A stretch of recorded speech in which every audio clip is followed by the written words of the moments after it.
Lord, I entrust the meeting into your hand. May you greatly be with us. Help us understand how you have been guiding us along this movement of your will. Continue to strengthen our faith. Let us see your guiding hands, how you're guiding us for the path ahead.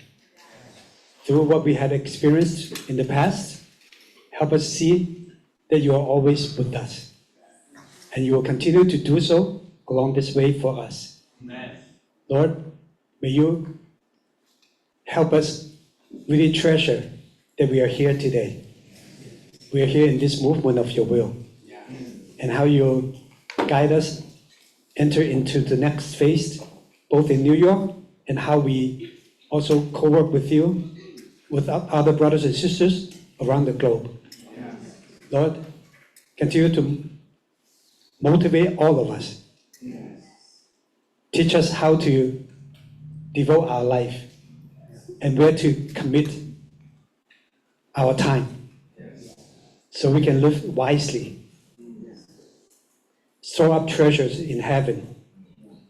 And one day we'll recall all the wonderful things with you and with brothers and sisters. Lord, bless the meeting. Bless what I'm going to share.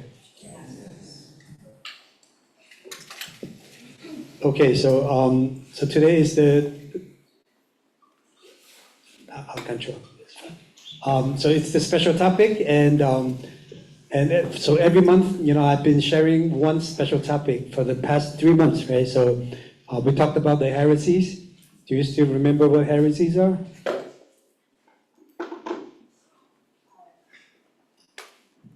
Someone give a try?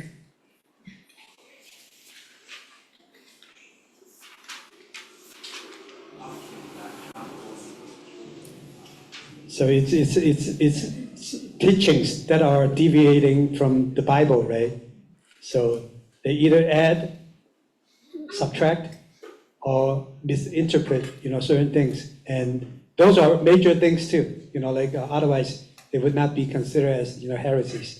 And what about the charismatic movement? Where they focus on a lot of the speaking of tongues that's having to do with the spiritual gift, and also like a lot of the things that's on the surface, and also conducting meetings. Forgive my voice. I've been having this horsey voice for the last few days.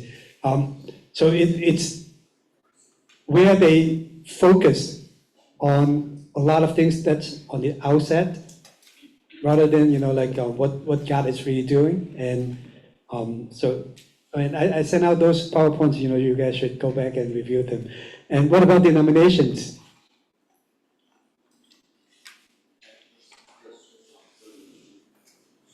Yeah, so denominations, basically they are like within from history, right? So they perhaps they restored certain truth, and then they focus in practicing in or valuing that certain truth, above others, and they gave themselves names, to define themselves, and actually it slowly caused, divisions, within the church too. So that's what denominations were. So last time I talked a little bit about, what we are and where we fit in church's history. And so we basically call ourselves non-denominational. What it means is we don't belong to any of the denominations, whether it be Lutheran, Baptist, Methodist, and things like those. But one thing I also, remind brothers and sisters, don't turn ourselves into a denomination, looking out from the outside and looking at others, and despising others, because we, for all believers, whoever that are true believers, we are all part of the body of Christ. It's just a matter of how we should follow God accordingly. And if you know certain truth, it's proper, then you need to, you are responsible to help others understand it, right? So if you see anyone that's practicing the truth not in the right way, then we need to tell them. That's what the mission team in Africa are experiencing right now. The last couple of weeks when they went to Malawi, they call the ones who are serving, like they have different titles, they have different status. And then after, the couple of weeks spending with them, those leaders, in the church who were called bishop in the past, they no longer did so. They call themselves brothers. So they also encourage the congregations to call them brothers, because that's what we are, right? And who we are in Christ. We are all brothers and sisters. So if we are, like what we are, non-denominational, we're not affiliated with any denominations, but on the other hand, we should also maintain that love for all brothers and sisters. And so this is what we've focused on too, we focus on teaching of the Bible, the will of God, right? From the very beginning to the end, it never changed. So this is something that we can hold dearly to, realizing that God's will not change no matter what, right? So even though men along history, there were a long period of time that men departed away from God, His will never changed. So from the Garden of Eden to New Jerusalem, it all symbolized one thing, that God really wants to be with men, and God wants to have that relationship and fellowship with all of us. So, and we also call ourselves, the Biblical Church Revival Movement, because that's what we based on in terms of building the church, based on the Bible. So I'm going to spend a little time sharing about who we are today. And so this is basically a little timeline of how the church had been on a course of revival back to the 16th century, when Martin Luther, started to basically he departed from the Catholic practice. Well, this past week, the Catholic Pope, passed away, so it was the biggest news for the whole entire week. So he saw the fallacies in their practice, in their way of building the church.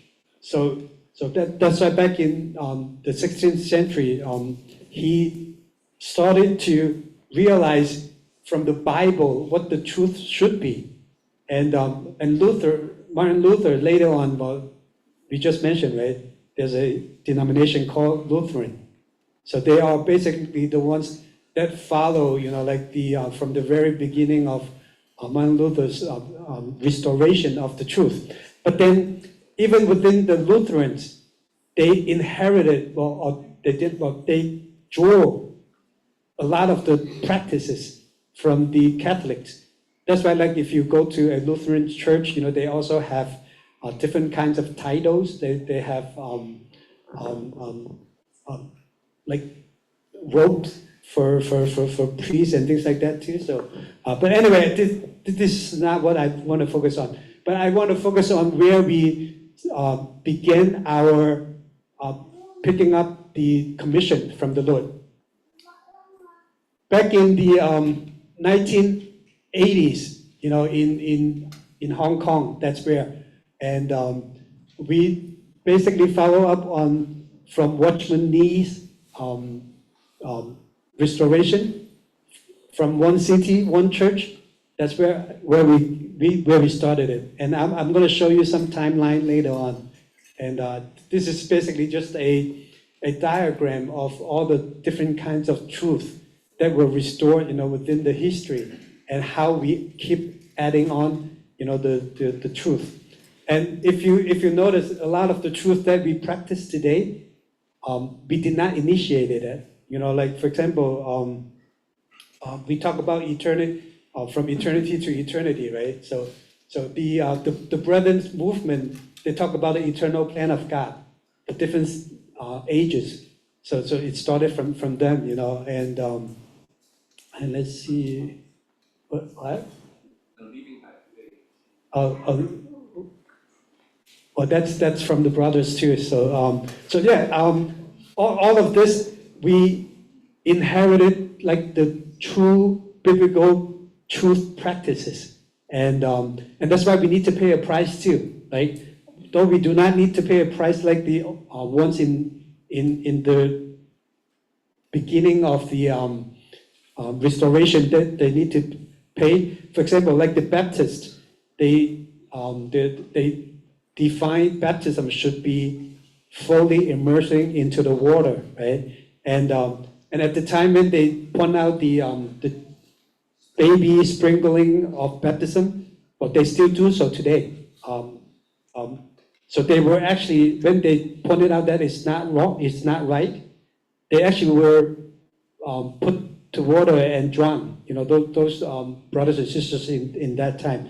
So we do not need to pay the same kind of prices as they paid, but today, within our movement for the past 60 years, we also face a lot of slanders and also a lot of persecutions because of the fact that we want to, you know, stand for the truth. So I'm going to share with you some of the things that we hold dear to. All right.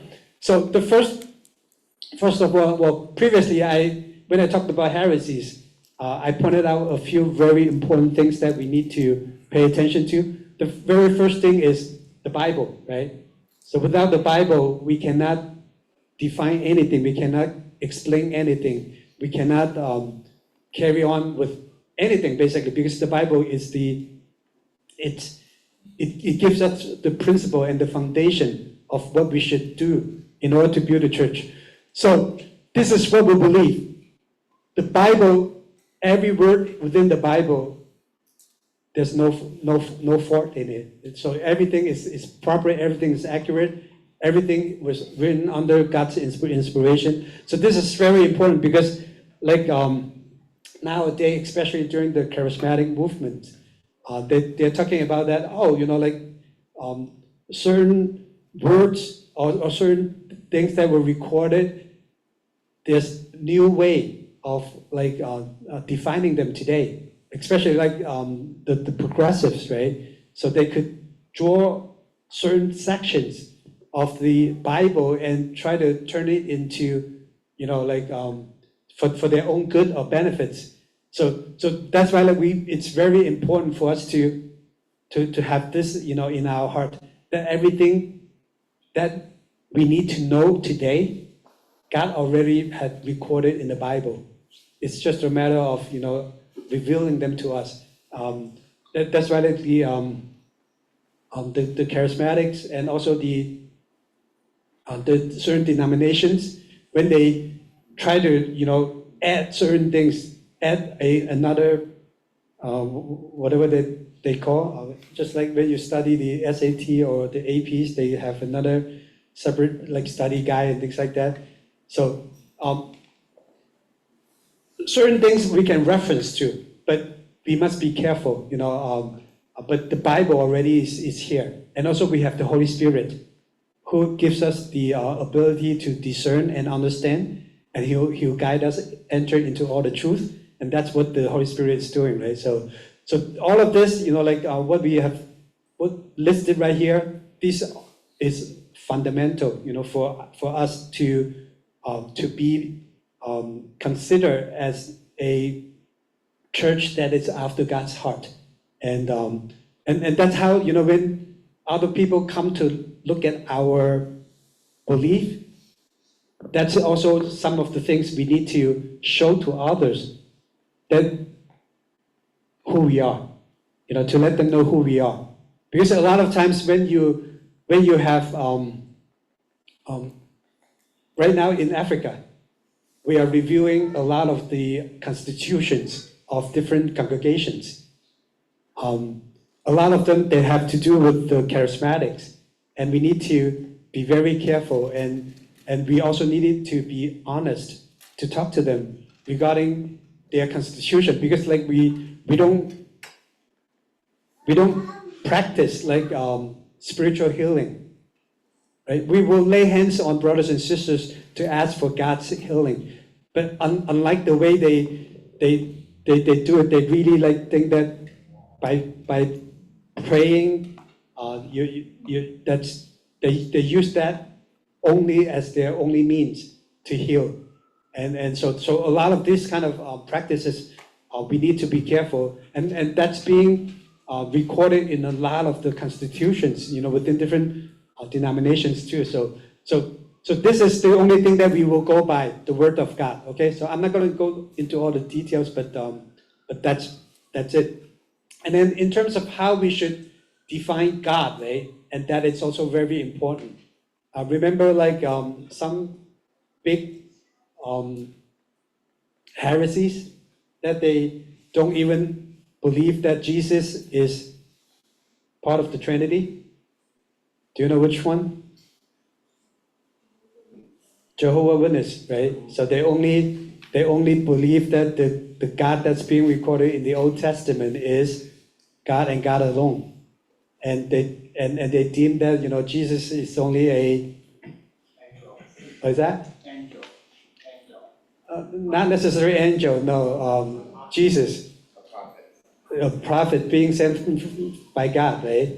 And they also only agree that the Holy Spirit is just like another that certain power, empowered by God. So that they don't believe in the Trinity. So that's how we define, like whether or not they are a heresy. They are, because denominational churches, we all agree, God is the creator of all. God is Trinity. God is everywhere. God is all loving. So this are all agreed upon by denominational churches. Only like when they define and also practice certain truth, they rely more heavily on one part than the others. So God is a real person. He has personalities. That's why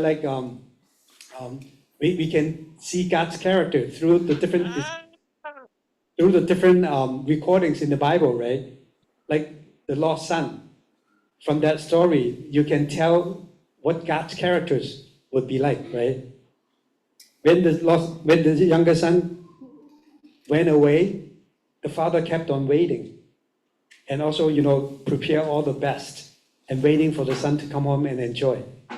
And from there, we can see that God really, is having a father's heart, right? And and God is also a spirit. There's no beginning, no end to him, and he self-exists. He'll live forever. So that's what God should be defined as. And also, he's the creator of all, and he preserves, rules, and oversees all things as well. So all of this really tells us that God is still in control, that God is everywhere. God is still in our life today. And that's why you need to pay attention to who God is and where he is at this moment. And he's the Trinity, like I said, so that's a little bit of further explaining what the Trinity is.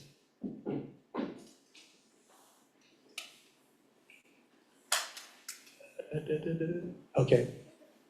So another thing that we need to pay attention to from the Bible is who we are.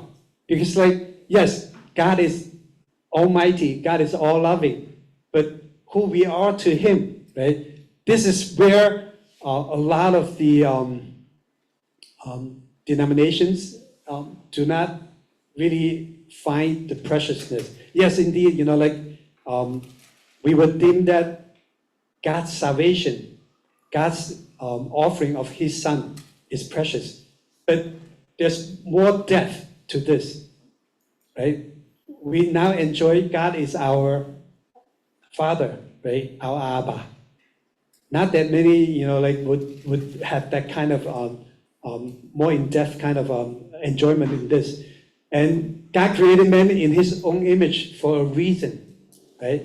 And that's why he was willing to offer his son to restore when men were lost, so that men can again, inherit God's kingdom, God's eternal kingdom together in the future. So this is what God really wants to be with us. He created us in His own image. He wants to have fellowship. He wants to have this relationship with us, and we are the focal point of His eternal plan. That's why we are all children of God. Will be part of the eternal home together, and also this is very precious. Only men have spirit and a body. You see animals, you see many different things, right, that were created by God. They don't behave and they don't conduct themselves as we are, and they don't worship God neither, right? So that's why, deep in our own heart, we already have that kind of desire to have that relationship with God. That's why, no matter where we are, how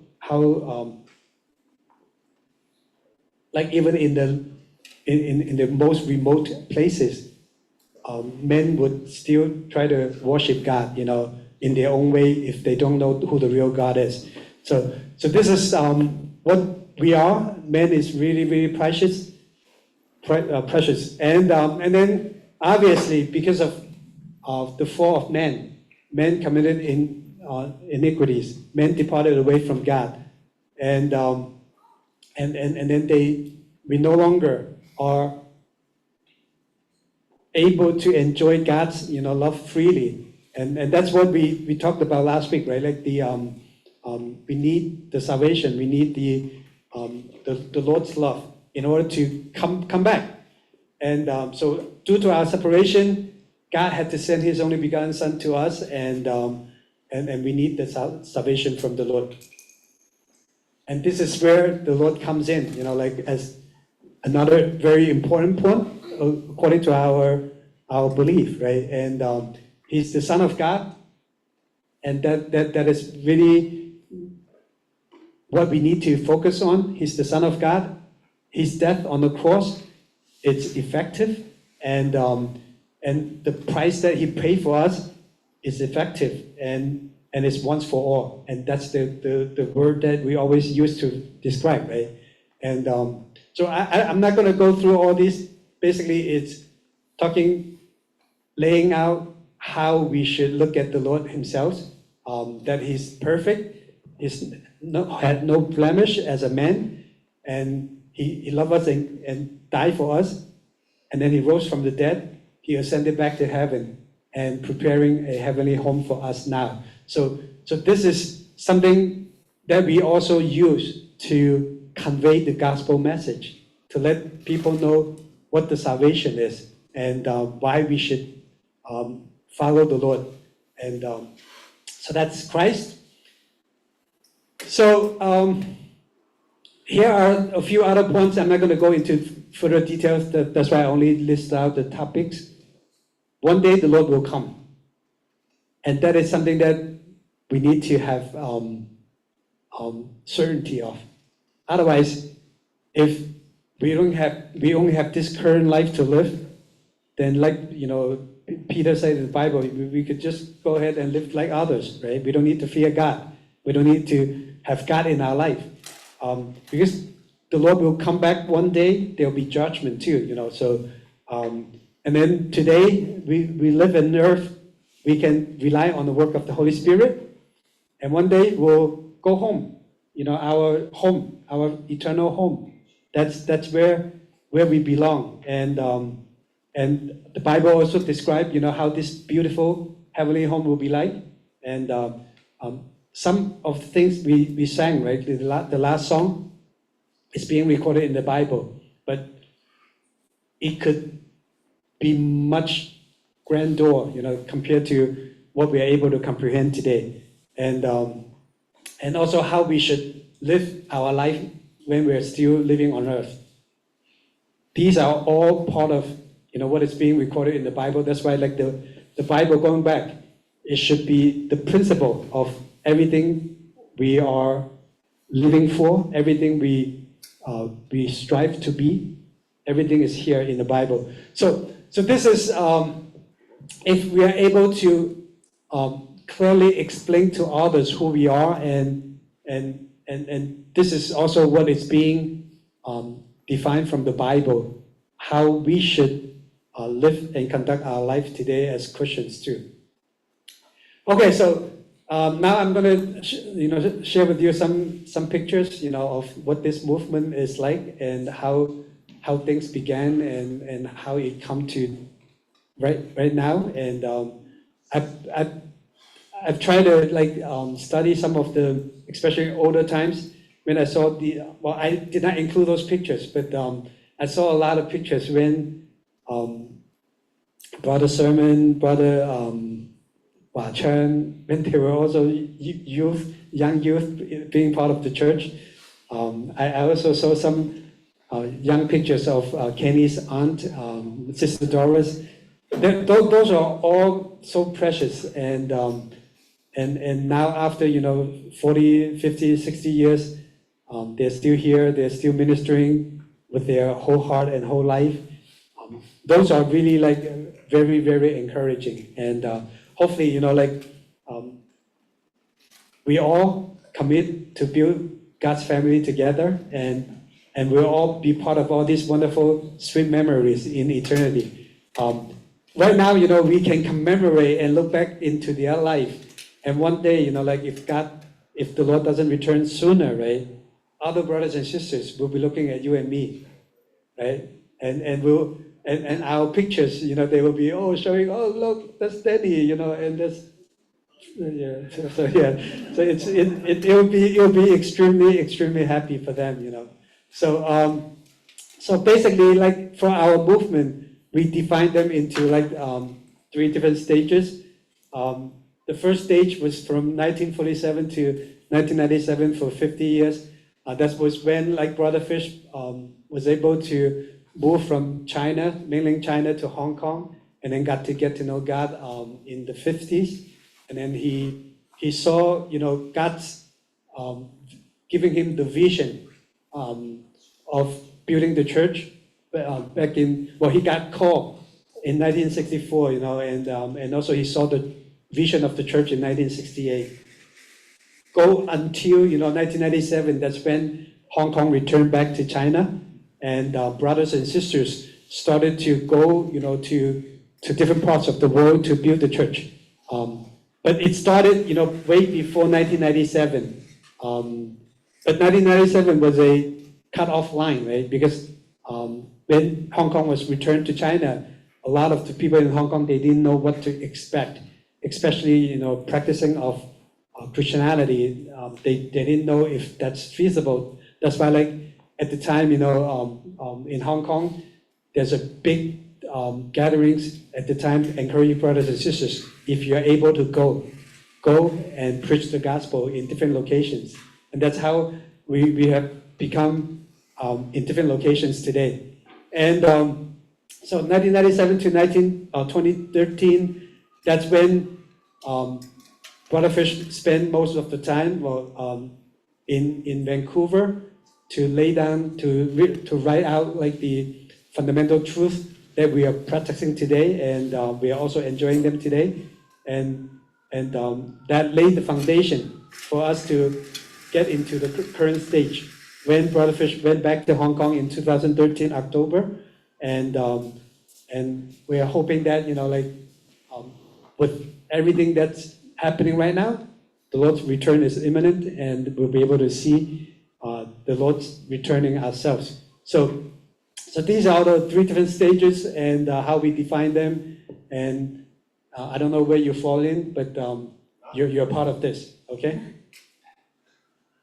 Okay, so this is some of the pictures. Yes, Brother Fish, 1964, he very clearly received the Lord's commission, and that was the date, June 28, 1964, and that's when he started to minister as a full-time. So he was a nurse in the past, but he gave up his profession and started to minister the Lord full-time.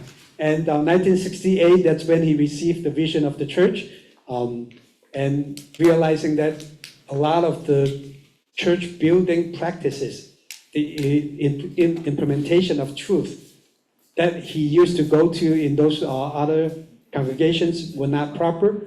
That's why he started to build the church and practice the truth the way we are today. And so they experienced a few revivals, in Hong Kong. 1968, that's when they went to Zhang Dai Ngok, in Hong Kong. And they actually, back in 8-10 years ago, they went back to Zhang Dai Ngok and make some videos, of their location. So I couldn't find those things, but that's when they started, in Zhang Dai Ngok. And then in Lam Tin, I think Lam Tin was Sam's wife, Mimi. That's when she believed, in this period, in the early 70s, Lam Tin. And they then experienced a big student revival in Dai Wo Hao, Guo Han Jie, that's where Sister Doris came in. They would gather in the roof, in the roof of a building. It used to be a kindergarten, and that's where they gather, and they brought forth a great revival for the students. And then later on in Kwai Hing, they have big revival within the blue-collar working class. Because at the time, some brothers and sisters, they even purposely went to the evening schools to take classes and meet up with others and bring them to God too. Actually, there was one thought that came to me when a brother came to me for a Saturday course on this past week. And I was thinking, oh, interesting. Would I be able to just to go join those courses too and try to maybe expand my own, connections, through those courses? That was a thought. And because back in the 70s, that's what the brothers and sisters did. They went to the evening school to reach out to the people who went to school at night. And as I mentioned, right, 1980, that's where we classify as the year we pick up the commission, right? It's when we started to practice this truth, one city, one church. That means the unification of church in a city. So that's when Watchman Nee, they started this. And when Brother Fisher at the time, he saw that in the Bible, that's very explicit, right? The churches in Corinth, the church in Corinth, the church in Ephesus, the church in Philippi. So that's when they need to really pay a price to come together, to gather the brothers and sisters from all the new territories, Sangai, to come to one location to have meetings. So these are some of the scenery that they took some of the pictures under Kwai Fong. I've been there a few times. There's a basketball court, a soccer field down there, and you know what these brothers and sisters are doing? They're waiting for their turn to join meetings. Because when they all gather, in Kwai Fong, the place is not enough for 1,500 of them to gather, so they have to take turns. And also I was told that during prayers meeting, it's the same thing, the inside is fully occupied. Brothers and sisters, they have to simply just stay out, by the staircase and outside too. So these are some of the things that happened, when we first started to take upon the commission upon our shoulder. That's why we classify 1980 as the year we started to take up the commission. And 1992, it was the very first time when we started to branch out outside of Hong Kong. So brothers and sisters went to Macau and to start build the church in Macau, and then later on to India, the Philippines. So that's when the mission team started to visit different locations and try to see whether or not we can build churches over there. And so Macau, and then actually Canada, would be the next, like cities to be developed, like Toronto, Vancouver, San Francisco, and then New York was 1988. So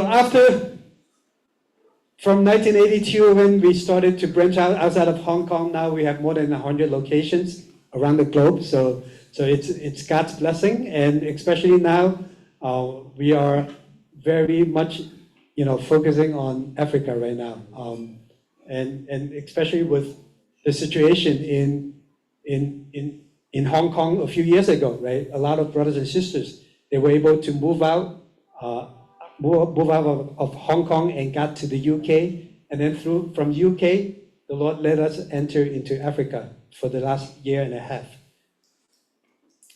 So let's share with you some pictures, within New York City, and as you can, well, you might not be there from the pictures I picked, but you're somewhere around here, okay? You're hidden somewhere around here.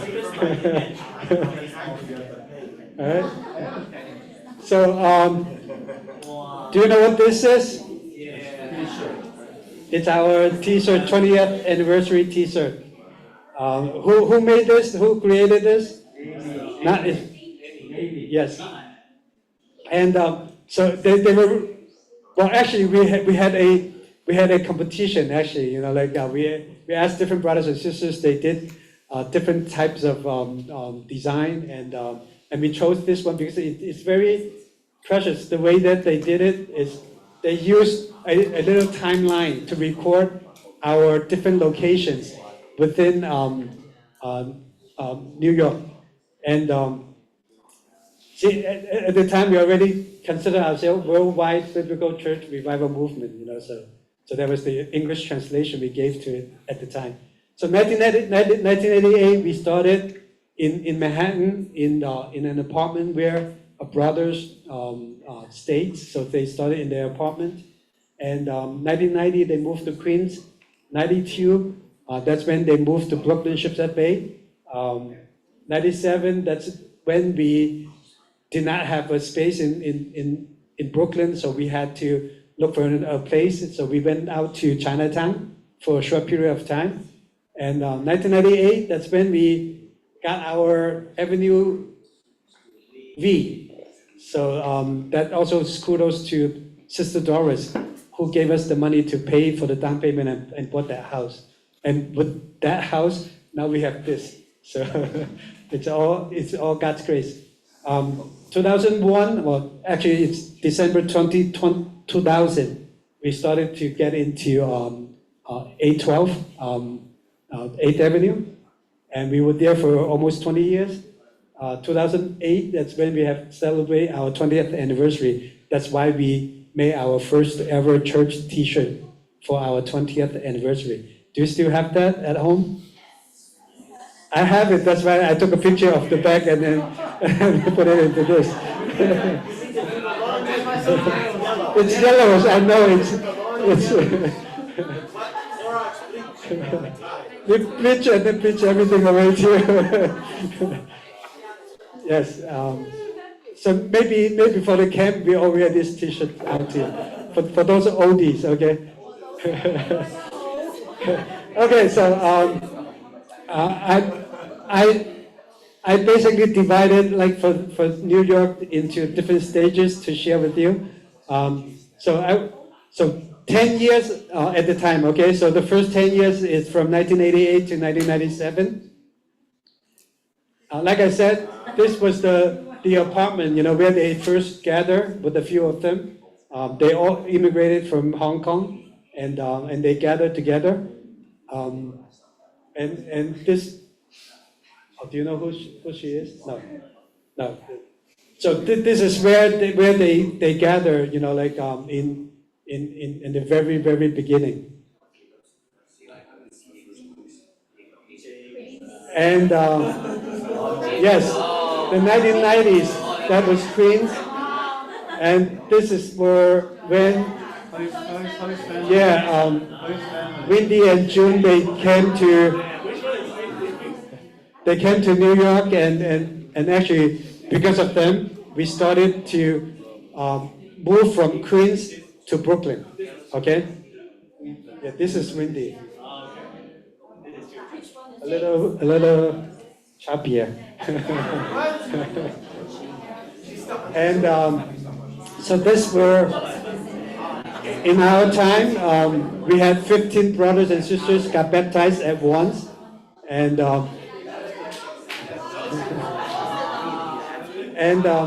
this is what we did, before we go to school. We would draw near to God outside of the school. There's no harmony here. What are you talking about? 1990s, there's no harmony here. No harmony. do you recognize anybody here?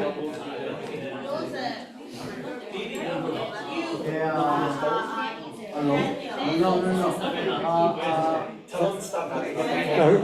Okay. We need to keep going. Okay, we need to keep going. All right. So this was our Avenue U location. Remember, we talked about, right? In the past, when we gather, we don't sit on chairs. We all sit on the floor. This is how we used to have our meetings, both breaking the bread or prayers meeting. We all sat on the floor and have meetings. And we also started to use the pool to get baptism too. That's in the backyard of our meeting place at the time. And because of that, we have breakthroughs first, in Shipsha Bay High School, and we started to become bigger and bigger. This was a camp where we had in upstate Bear Mountain, and that's when we would sit outside and have our meetings too. So that's how we had our camp. So unlike the camp that we have now, at least we have some roof, right? And so this was back in 1997, the only time when we had our East Coast at the time. Some brothers and sisters immigrated from Hong Kong to Maryland, Virginia, some in Chicago, Boston. So we all gathered together along with some from Toronto in upstate. What's the blue? Some people have the blue. No, it's just clothing. Maybe the trendy color at the time, okay? Trendy color at the time. And in 1997, like I mentioned, right, that's the year we don't have a meeting place. So we had to go out to Chinatown and share a space with other congregations. And later on, we rented a commercial space, in East Broadway. And that's when we also would go onto the street for the very first time here in New York to do a Christmas carol in Chinatown. So 1997 was the year we first started doing that. So that was the first stage, and second stage, that's when we had our Avenue V location. So, yeah, Sam, this is Joseph, very young. And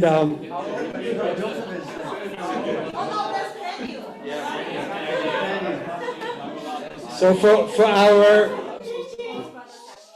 10th anniversary, God gave us this, what we call sweet home. So that's a precious gift that God had given to us, and that's the basement where we used to gather.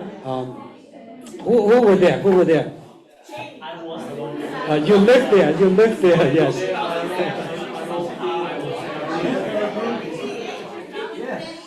Yeah, Fanny is not there yet. Oh, Fanny Long, Fanny Long. Okay.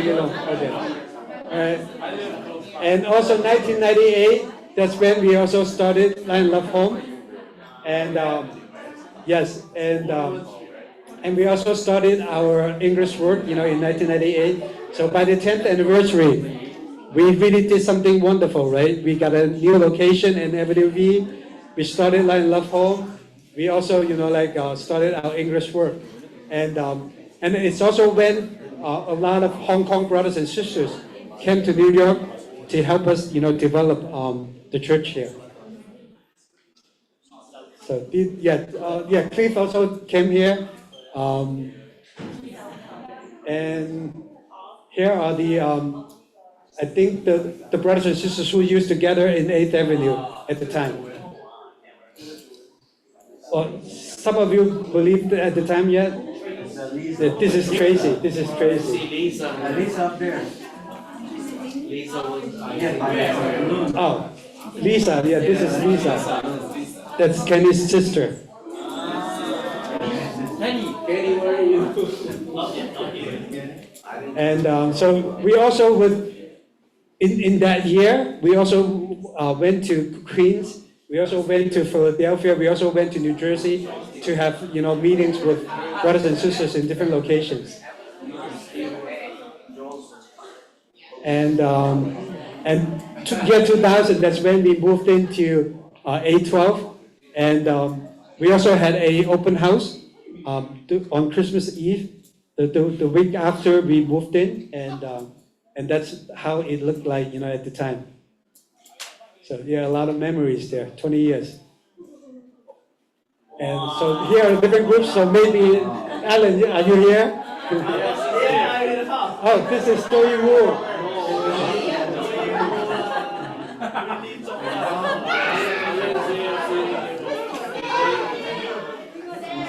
Okay? All right. Okay. English group, yep, children group. Oh, that's Evelyn, yeah, Evelyn, change.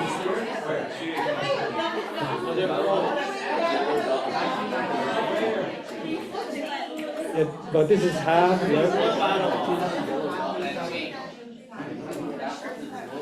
okay. You guys want this? Okay, I'll share this out for you guys, okay? All right, so that's IS 220. This is the second wave, when Shipsat Bay was the first wave, we had the breakthroughs in the students. IS 220 was the second wave when we started the work in 8th Avenue.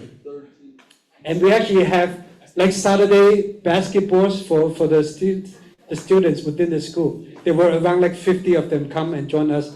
We'll draw near to God, we'll have basketball time and badminton time and things like that too,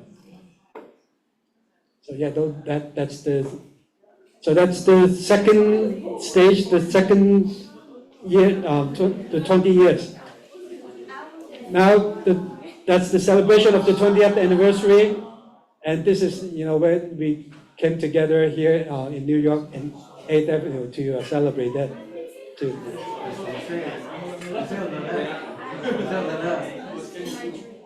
But a lot of you should be here. And we also started our very first mini marathon. That's when we had that, to celebrate our 20th anniversary as well. And since then, we really started to do a lot more things. Other than building locally, we started to have brothers and sisters going out to join mission trips. We did a lot of charity work. We also expanded our English work, and the whole church would come together as well. So a lot of this, we are more involved with global ministries too. We're no longer just doing it here. We did a lot of translations, during this stage. And also, Jose was helping with the Spanish translation as well. So we did a lot of things, in this next 10 years. And we also had our, street fair. Every year, we would come together. Well, this was for the young ones, our second generations here, Oh, this is Faith. This is Serena. Eunice. Is it this Naomi? Yeah. Is this Jean? You're so tall. Wow. Yeah, so yeah. And yep, so we every year we would have the charity run, right? So we keep on running for the Lord. And we also did a lot of different things, on the street. We preach, we'll do all these.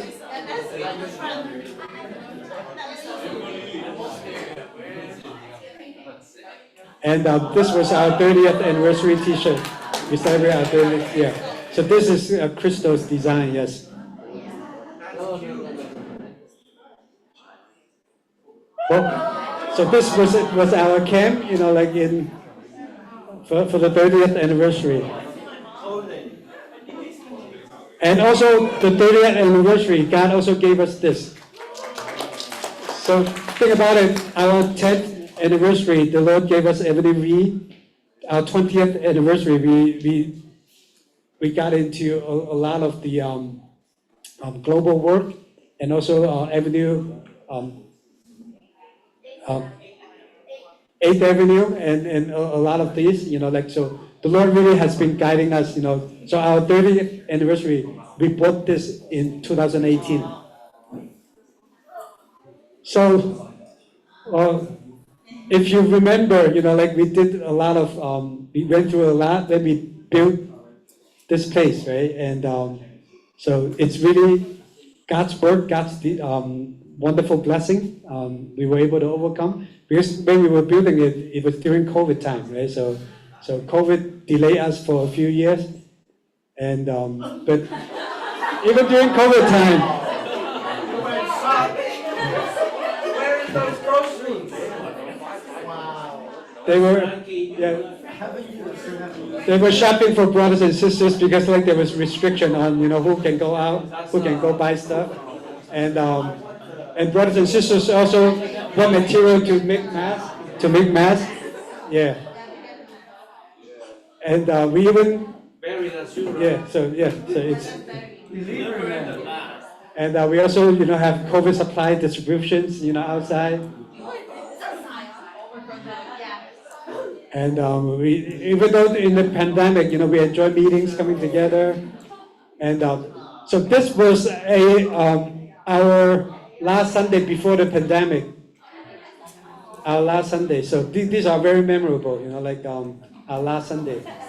And this is the one who did not come out to join the meeting and only joined in the Zoom. Right? And so, yeah, Zoom meeting, online remembering the Lord,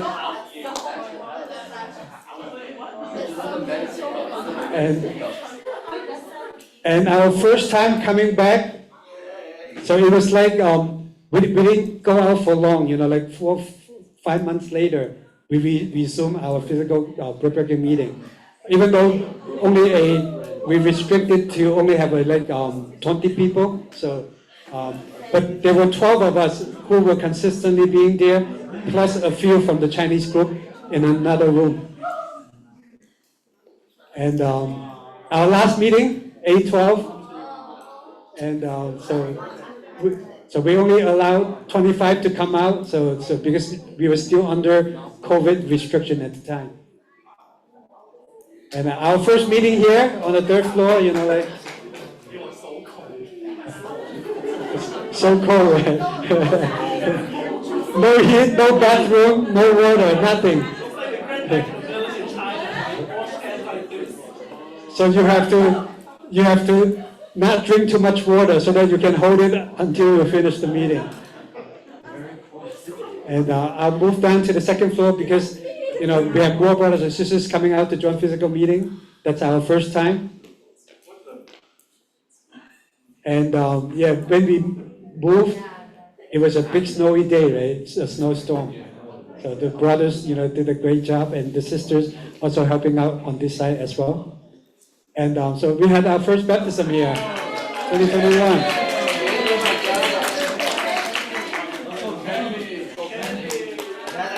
First Quality Church reunion in our physical location here. Well, at the time, it's still, you know, like a lot of brothers and sisters are still home. And we were making up the chairs. Look at the chair that you're sitting on right now. Yeah, it used to be all like ripped. And yeah, we enjoyed different celebrations. Our physical prayers meeting for the very first time too, you know, October 18th. That's why, like, yeah, with Alan, we can capture all the memorable moments. So you have to be present all the time, okay? So if you're not here, we may miss a lot of this. And also back in 2022, we saw the great needs and also great potential in New York. We started the daily revival prayers, and until today we still have it. So it's kudos to the Chinese brothers and sisters who keep on praying for the church. And yep, this is when we really officially move in. When we got our TCO and we move in and we were able to celebrate, have a celebration. We invited brothers and sisters to come in and celebrate with us. And we also held our first open house here in 2022. These are some of the pictures, some of the time. Now these are close to us, right? So you should see how happy they are. So this was the coldest time when we went out to have Christmas Carol. It was like minus 18 or something, and yep, different camps. We resumed the camps, like back in late 2022. And our 35th anniversary was celebrated, and we celebrated here, and this was a design from Alex. So yeah, give thanks for all the brothers and sisters. So this was learned, during the 35th anniversary, the eternal diagram, of God's everlasting will. And so we did some Olympic celebrations. Yep.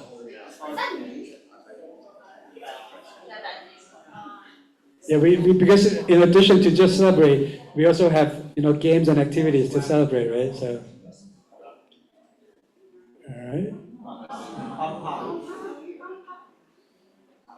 Oh, one thing I want to share is like all the because with our upcoming camp, for those who did not join, who did not sign up, I really want to use this to encourage you to sign up, okay? So because all the camps we did, when we come together, we have so much wonderful, sweet memories, so we encourage you to join us.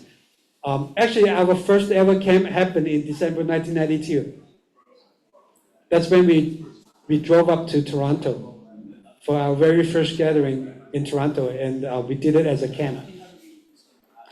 And this was, I showed before, from 1993 to 1996. That's where we gathered for our camps. I showed this before too. And for 2013, that's when we started to have our family camp, annual camp, for the right until 2019, before the pandemic. We celebrated our 30th. This was our last camp before pandemic, stopped us from coming together. And 2023, when we celebrate our 35th, that's when we come together here. We have our gatherings right here. And still remember, here we are, sent us, this is where we want to be sent by the Lord. So this is last year. And we want to have all of you, joining this year's camp. So because all these memories, you'll be part of it. And like I said, maybe we can share all your pictures, in the future too. Okay, so this is all I prepared to share, but I really want all brothers and sisters, you treasure where you are, what we are doing, really commit yourself to be part of it. Don't miss out. During my 30-something years here, I was part of most of the journey, and just preparing and looking at all the old pictures, it gave me a lot of wonderful, sweet memories, and I really hope, especially the younger ones, in the future, you guys would be doing this, for maybe the 40th anniversary, the 50th anniversary, and showing our faces, if we're still here. And so this is really a family. Don't let anything, don't treat it too simple. Because like sometimes, coming to join meetings, we're joining meetings, Sunday, we are here. A lot of times you may not see the preciousness and the importance, but every meeting, every moment you spend with the Lord, they count, right? It's one step for you to build the pond so you can walk on to the next step. So it's your life. How you use it, how you build upon it, how you build it with brothers and sisters, with the Lord, how you keep yourself as part of God's commission along this journey, it's all your decision, right? But I really hope that we all have a steadfast heart. Keep moving forward with the Lord. When you face difficulties and challenges, you know who to look for. You have the Lord, you have brothers and sisters. And let's keep on building and store up much more and for the time to come. Okay?